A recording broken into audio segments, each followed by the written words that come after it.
Welcome back to Pison's Picks. Today we're going to be talking about the Cowboys versus the Raiders. I'm not the biggest fan of this game, honestly, because I thought Dak would come back last week and light it up.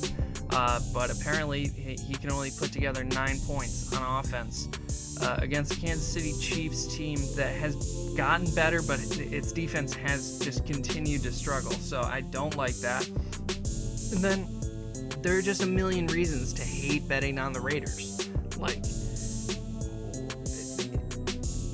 I feel so bad for Raiders fans. Like, it's just not good over there. It's just not great.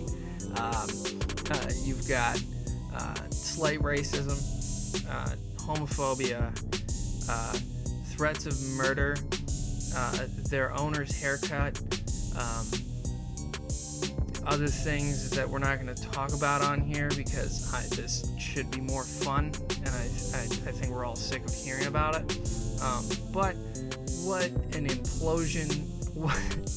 Goodbye, John Gruden. Probably goodbye, Mike Mayock. Probably goodbye, most of the players on that team next year. I think it's just you have to burn that place to the ground and start over. Maybe they built their stadium on an ancient Indian burial ground, and that's why all of this is happening to them. Like, I don't know.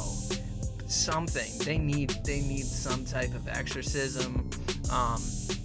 Maybe they need to donate a lot of money to like shift the karma. I don't know. But it's a fuck situation. So I'm taking the Cowboys -7 at -113. Just mainly because I think this is where we see the Raiders. The wheels fall off and the Raiders car crash into a wall. Which is not a good analogy when talking about the Raiders. Okay. Dallas Cowboys -7. Next up, Dak Prescott over 271.5 yards. I honestly think that he's got to come back. He's a competitive guy. He's got to come back from last week where just it seemed like he couldn't get into the end zone. It seemed like nothing was going right for him. His top running back for some reason wasn't playing, but Tony Pollard comes in, actually kills it. That was awesome out of him.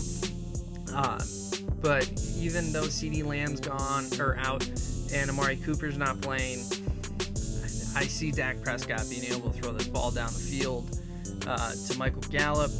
I think they're going to use Zeke in the passing game somewhat. I see yards for him mainly because of how competitive he is as a person. And I don't see him having a rough week 2 weeks in a row.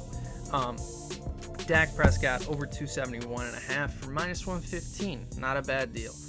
Next up, because CeeDee Lamb's out, because Amari Cooper's out,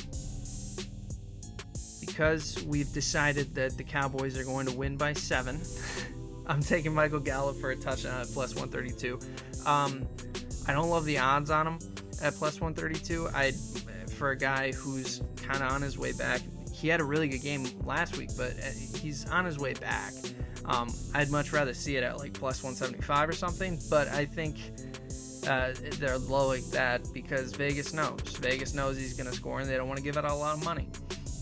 And they want to scare us away from betting on him because we'll all be like, oh, it's just not worth it. Why +132? No, it's not worth it. But we need to stand up to big gambling. And we need to bet on Michael Gallup +132. Or don't, honestly. But I'm going to. Sweet shit, this has gone off the rails. Ezekiel Elliott TD at -157. The only way this doesn't hit is if Ezekiel Elliott gets hurt again or whatever the hell happened to him last week. He just gets in the end zone. That's just what he does. That's why it's -157, and that's why I'm taking it. If you don't take it, fuck you. He just gets in the end zone. Every single game I put him on, except for last week, he gets in the end zone. Just gets in there, finds a way. With Derrick Henry out, he's in contention for best running back, or at least, the most valuable running back with Jonathan Taylor and Nick Chubb, and not Austin Eckler, even though Austin Eckler had a great last week. Zeke he'll get in the end zone. Finally, my feelings, no facts pick. Darren Waller, TD, plus 117. Why do I hate this pick? Darren Waller has only gotten 2 TDs this year. Both of them very early on in the year. The only reason the odds are this low is because of the name attached to them. Seems like Derek Carr is going back to the Derek Carr that we all know. The post-shattering of his leg Derek Carr, that's just not great. There's no good reason to take that. It's just going with your gut. So, if you decide to do that, I hope that we both hit. Anyways, if you like the video, please like, comment, and subscribe. Be fun to continue growing this community. Thank you to the 20 subscribers we have, and I hope to see you again. Happy Thanksgiving. Hope your bets hit.